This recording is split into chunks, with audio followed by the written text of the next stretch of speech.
Hello students, video शुरू करने से पहले प्लीज चैनल को लाइक, शेयर और सब्सक्राइब जरूर करें। एक इम्पॉर्टेंट इन्फॉर्मेशन, अगर आपको इस वीडियो के नोट्स चाहिए तो डिस्क्रिप्शन बॉक्स में दिया गया डाउनलोड लिंक चेक करें। Thank you. चलिए शुरू करते हैं। इस वीडियो में हम पढ़ेंगे ESO 14 सोसाइटी एंड स्ट्रैटिफिकेशन के प्रीवियस ईयर क्वेश्चन और most important questions with answers. ये क्वेश्चंस आपके एग्जाम के लिए बहुत इम्पोर्टेंट है। अगर आपने ये अच्छे से कर लिए तो एग्जाम निकलना पक्का है। Let's begin. Question 9, how has modernisation and British rule affected caste occupation? Question explanation. इस क्वेश्चन में हमें बताना है कि ब्रिटिश रूल और मॉडर्नाइजेशन ने कास्ट बेस्ड ऑक्यूपेशंस पर क्या असर डाला।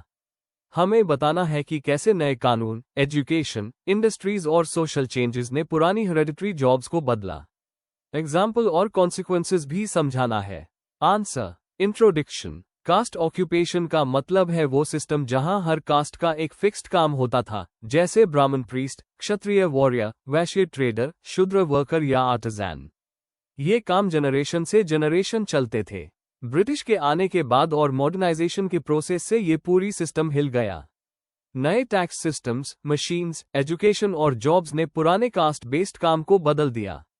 इस आंसर में हम देखेंगे कि इन दोनों फैक्टर्स ने कास्ट ऑक्यूपेशंस को कैसे अफेक्ट किया। Main body. 1. Pre colonial caste occupations background. पुराने समाज में कास्ट और ऑक्यूपेशन एक दूसरे से जुड़े हुए थे। ब्राह्मण पंडित, क्षत्रिय सोल्जर, वैश्य व्यापारी, शूद्र सेवा या आर्टिसन काम करते थे। यह हेरेडिटरी सिस्टम था जिसमें ऊपर उठने के चांसेस कम होते थे। 2. ब्रिटिश रूल का असर। लैंड रेवेन्यू सिस्टम्स और कमर्शलाइजेशन। ब्रिटिश ने परमानेंट सेटलमेंट और रायतवारी जैसे सिस्टम्स लाए जिसने खेती को कमर्शियल बनाया। इससे विलेज इकोनॉमी और कास्ट बेस्ड फार्मिंग का स्ट्रक्चर टूट गया। छोटे किसानों और लेबर कास्ट्स को नुकसान हुआ, कई लोगों ने अपनी जमीन खो दी। इंडस्ट्रियलाइजेशन और ट्रेडिशनल इंडस्ट्रीज का गिरना। ब्रिटिश मशीन मेड गुड्स ने इंडियन हैंडीक्राफ्ट्स को बर्बाद किया। वीवर्स, लोहार, कुम्हार जैसे ऑक्यूपेशनल कास्ट्स बेरोजगार हो गए। कई लोग मजबूरी में मजदूरी या छोटे काम करने लगे। नए employment opportunities. British administration, railways, army और ब्यूरोक्रेसी में जॉब्स मिली। एजुकेटेड या अपर कास्ट्स को ज्यादा फायदा हुआ। लोअर कास्ट्स को एजुकेशन की कमी के कारण ये चांसेस कम मिले। 3. मॉडर्नाइजेशन के असर। एजुकेशन और मोबिलिटी।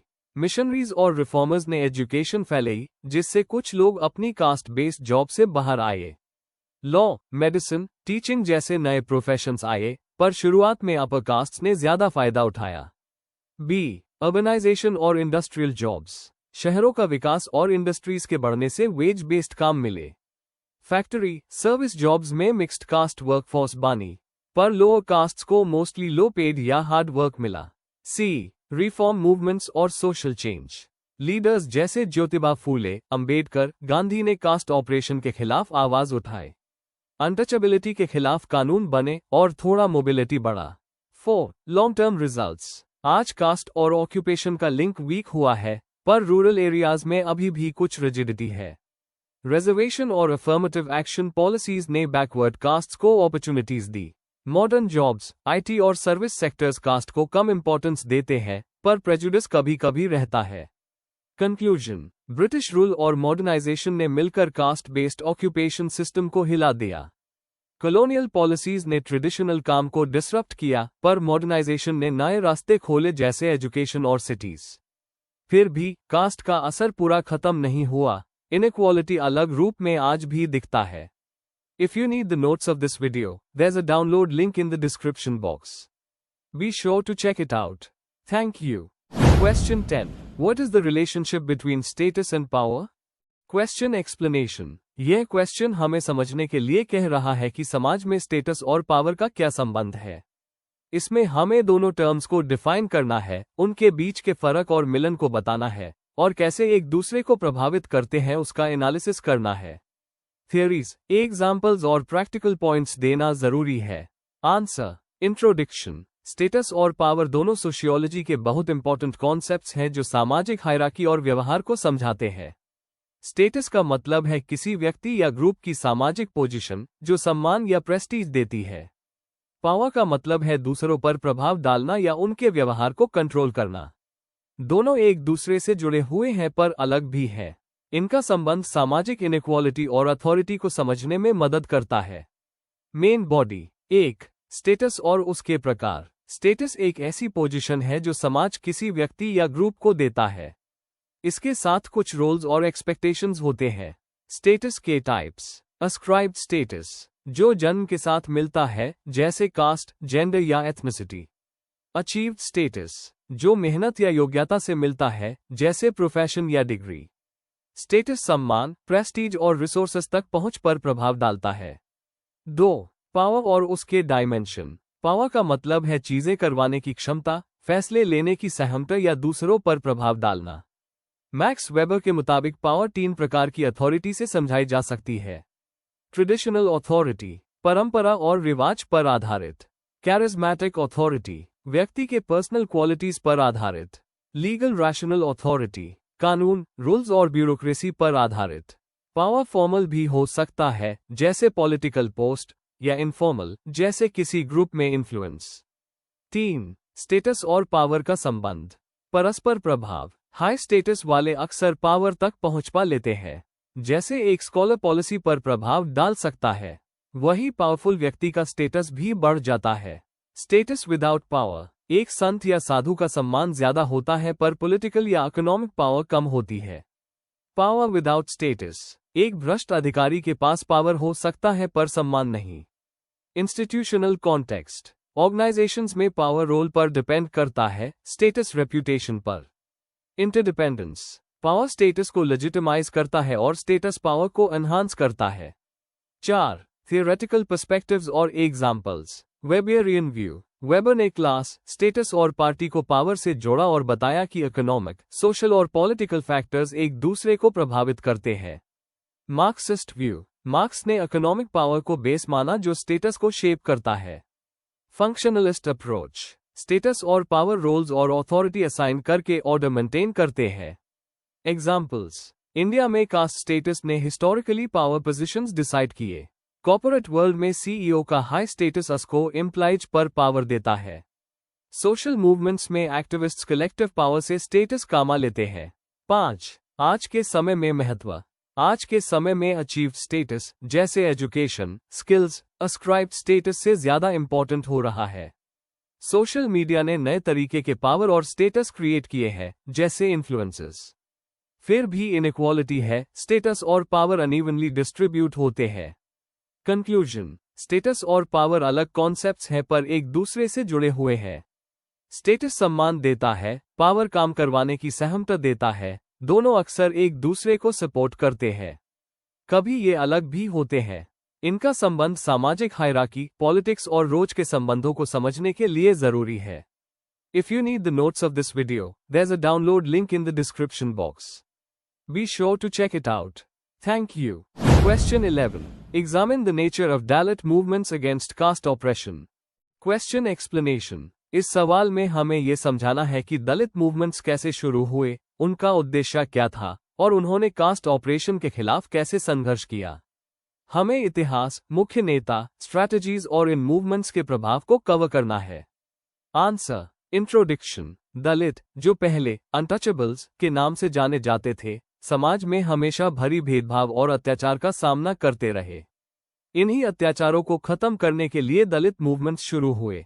इनका उद्देश्य था सम्मान, बराबरी और अधिकार प्राप्त करना। बहुत से सोशल रिफॉर्मर्स और नेता जैसे फूले और अंबेडकर ने इन संघर्षों को लीड किया। इस आंसर में हम दलित मूवमेंट्स के इतिहास, प्रकार और प्रभाव के बारे में बात करेंगे। Main body. 1. ऐतिहासिक पृष्ठभूमि और दलित मूवमेंट्स के कारण। जाति व्यवस्था और अनटचेबिलिटी। दलितों को समाज के मुख्य धरों से अलग रखा गया, उन्हें शिक्षा, संसाधन और सार्वजनिक स्थलों तक पहुंच से वंचित रखा गया। समाज सुधार आंदोलन। 19 to 20 सेंचुरी में रिफॉर्मर्स जैसे ज्योतिराव फूले ने सत्यशोधक समाज बनाया और सामाजिक न्याय पर जोर दिया। राजनीतिक जागरूकता। अंग्रेजी शिक्षा और प्रिंटिंग प्रेस के कारण दलित अपने अधिकारों के प्रति जागरूक हुए और भेदभाव को चैलेंज करने लगे। 2. मुख्य नेता और मूवमेंट्स। ज्योतिराव फूले, दलित और महिला शिक्षा के लिए काम किया, ब्राह्मणवाद को क्रिटिसाइज किया। Doctor B R. अम्बेडकर, सबसे प्रमुख दलित नेता जो सामाजिक, आर्थिक और राजनैतिक अधिकारों के लिए लड़ा। महाद सत्याग्रह जैसे आंदोलनों से उन्होंने पब्लिक रिसोर्सेज पर हक जताया। दलित पैंथर मूवमेंट 1972, ब्लैक पैंथर से प्रेरित ये आंदोलन दलितों के सामाजिक और सांस्कृतिक हकों के लिए था। 3. दलित मूवमेंट्स के प्रकार। धर्म परिवर्तन। अंबेडकर के नेतृत्व में 1956 में कई दलित ने बुद्धिज्म अपनाया ताकि कास्ट सिस्टम को रिजेक्ट कर सके। राजनीतिक संघर्ष। बीएसपी जैसे दलित पॉलिटिकल पार्टीज ने शक्ति और रिप्रेजेंटेशन पाने की कोशिश की। सामाजिक और सांस्कृतिक अभिव्यक्ति। साहित्य, रंगमंच और प्रदर्शन के जरिए कास्ट को चैलेंज किया गया। 4. प्रभाव और चुनौतियां। प्रभाव। आर्टिकल 17 जैसे कानूनी सुरक्षा के नियम बने। राजनीति और शिक्षा में ज्यादा रिप्रेजेंटेशन मिला। सामाजिक जागरूकता और एम्पावरमेंट बढ़ा। चुनौतियां। गांव और छोटे इलाकों में अब भी अत्याचार होते हैं। दलित समाज के अंदर विभाजन है। राजनीतिक शक्ति को सस्टेन करना कठिन है। कंक्लूजन। दलित मूवमेंट्स ने कास्ट ऑपरेशन के खिलाफ एक मजबूत आवाज उठाई और समाज में बदलाव लाए। कानूनी सुरक्षा और बढ़ी हुई जागरूकता के बावजूद अब भी कास्ट बेस्ड डिस्क्रिमिनेशन मौजूद है। शिक्षा, जागरूकता और रिप्रेजेंटेशन बढ़ाकर ही पूर्ण सामाजिक न्याय हो सकता है। If you need the notes of this video, there's a download link in the description box. Be sure to check it out. Thank you.